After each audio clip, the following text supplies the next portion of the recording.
Greetings and welcome to the lesson. The subject is governance and compliance audit.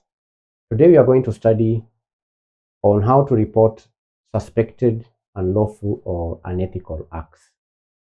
In the conduct of this duty, the governance and compliance auditor may come across the suspected unethical acts or even acts that are unlawful.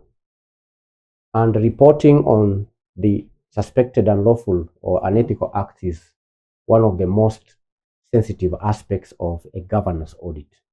Because unlike the standard findings, this may require specific legal and procedural escalation path so that the auditor may be protected, the organization is protected, and also the whistleblower involved. In this lesson, we are going to study the threshold for reporting. We'll also look at the escalation clause. The number 3, the content of the suspicion report.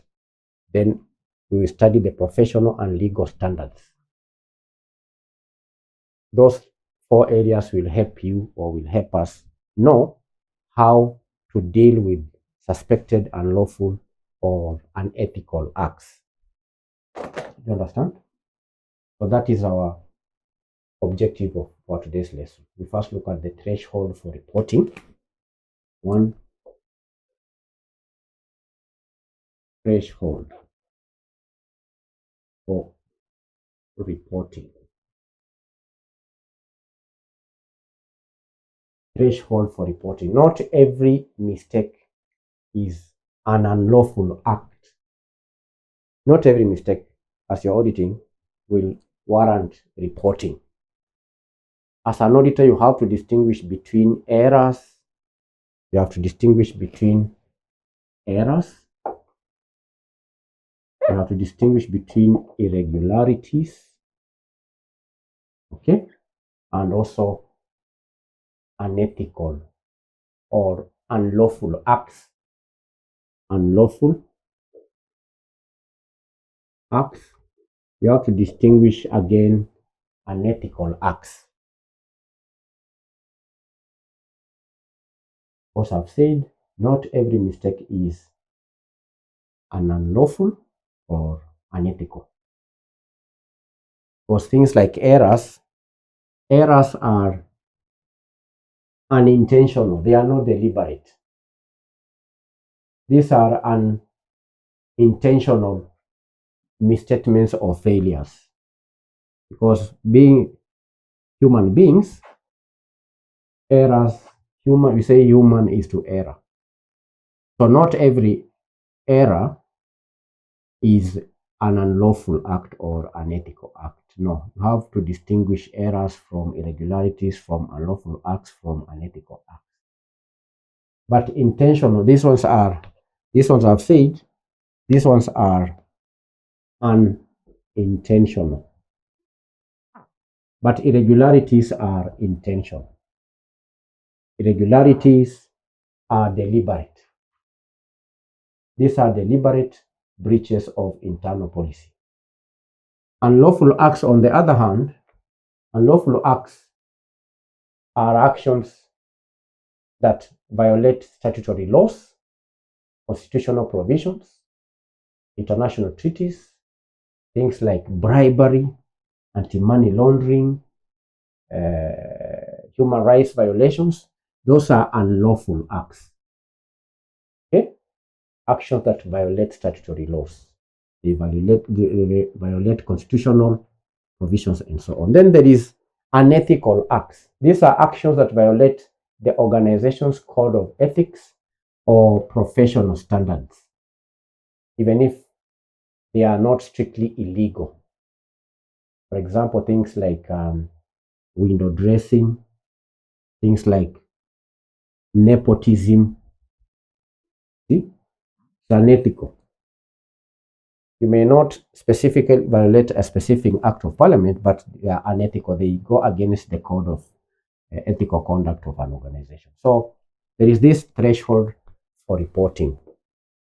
First of all, you need to understand as an auditor that not every mistake is an unlawful. So you have to distinguish between errors, irregularities, unlawful acts, and also unethical acts. Then number two, there is the escalation protocol or procedure. Escalation protocol or procedure. Reporting these acts must follow a certain process so that you avoid tipping off the suspects or compromising potential legal proceedings. So first of all, there ought to be validation. Validation means that the auditor must first ensure the suspicion is backed by sufficient and appropriate evidence. Validation. We are discussing candidates reporting suspected unlawful and unethical acts. So before you report some of these things, you need to have sufficient and appropriate evidence in relation to the unlawful and unethical acts.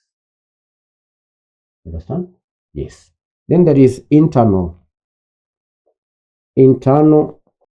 reporting. We are talking about procedure. First of all, ensure there is evidence enough. Then you have to follow the procedure. Initially, the matter has to be reported to the audit committee or the board, because the auditor, we said, functionally reports to the board, to the audit committee. So as a governance auditor, you have to report these matters to the audit committee or the board. But you may find there are times when the board again is maybe entangled with these matters. Maybe the board is also being suspected of unlawful or unethical acts. What happens then? Now, if the board itself is suspected of involvement, then the auditor must move to the next level, which is legal counsel consultation. Legal counsel consultation. You consult with the legal counsel, right? The auditor should consult with the legal experts to understand their obligations under laws like the Proceeds of Crime and Anti-Money Laundering Act or Whistleblower Protection Acts and so on. Then there is also external reporting. We are discussing the event where the board is involved, where the board is also suspected. There is external reporting. External reporting. In many jurisdictions, auditors have a statutory duty to report suspected crimes to external authorities like the central bank, like the anti-money laundering authorities or commissions, regardless of the confidentiality agreements. Are you following, candidates? Yes. We are discussing the escalation protocol. First of all, we said, before you report any matter, make sure you have appropriate, sufficient evidence. After then, if you are convinced as an auditor that the matter you are reporting is not an error or something that is unintentional, if you think that is a matter that ought to be reported, then you have to report to the audit committee or the board of directors. If the board and the audit committee are also involved in that matter, then you have the legal responsibility to seek. You can seek consultation so that you can be advised on your responsibilities. Then you may also, as a matter of law, required to report to external parties like the central bank and so on. That is the escalation protocol. Now let's move to the third part of this lesson, which is the content of the suspicion report. Content of suspicion report. Let me have it here. Content of suspicion report. What is the content of the suspicion report? Now, a report on unlawful acts is often separate from the main audit report, and it includes the nature of the act. That report includes, one, the nature of the act. the unlawful or the unethical act, the nature of the act. There ought to be a factual description of the suspected activity. It has to be described in detail. Then number 2 is the potential impact. Within the report, the auditor has to describe the potential impact, the legal impact, the financial impact, and also the constitutional consequences must be part of the content of the suspicion report. C, individuals involved. You don't just do an ambiguous report. No, there has to be names to the extent known, and without making definitive legal accusations of guilt, the auditor must name the individuals that are involved in unlawful acts. Then there is evidence chain. Evidence chain. There has to be a log of the documents or data that led to that suspicion. So that is the content of the suspicion report.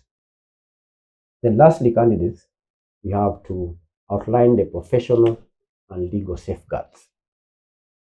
Professional and legal.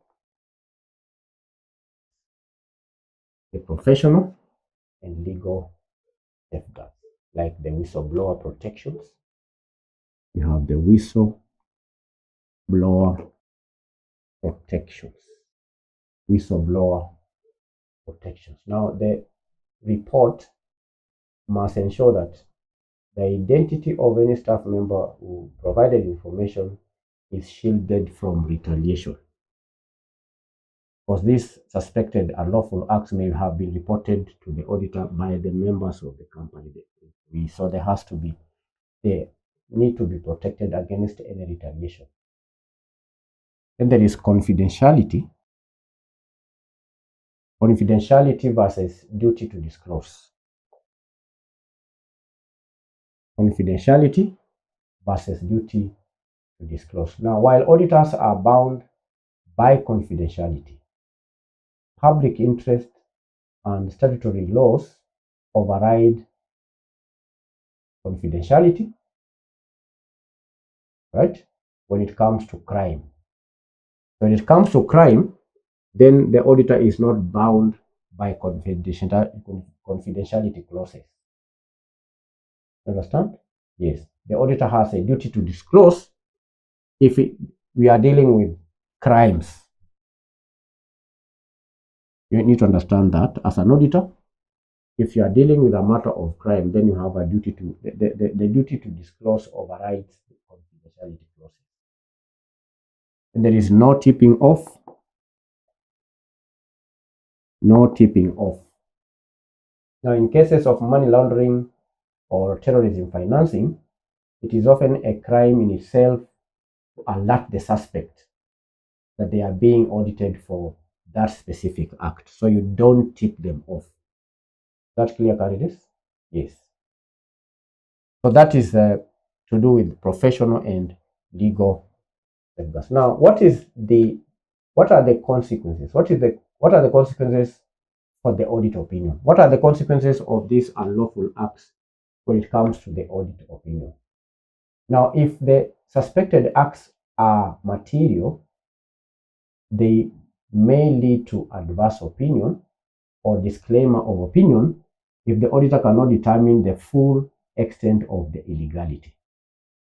And therefore, the auditor may choose to withdraw from the engagement entirely if the environment is too compromised to continue ethically.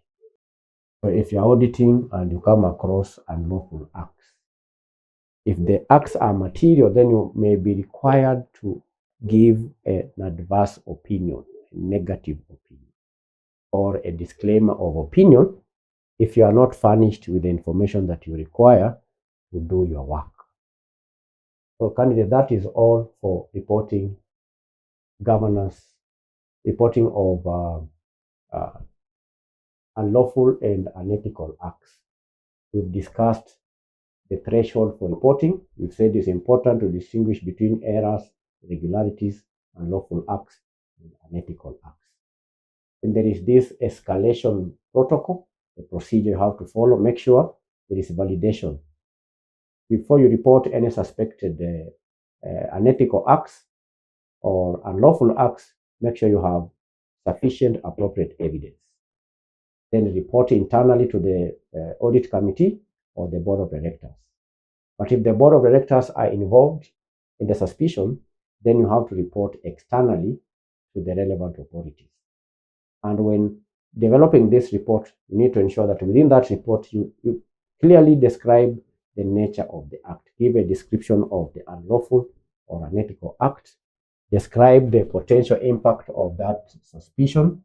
Then you need to name the individuals involved. And there is also the issue of evidence chain. In this lesson, we've gone further to describe the professional and legal safeguards. The individuals who provide information should be protected. There should be no retaliation. The auditor, we've also said that you have a duty to disclose matters to do with the crime, and that is not bound by any confidentiality clauses. Then, as an auditor, you don't tip off the suspects. Thank you. God bless you. Bye-bye.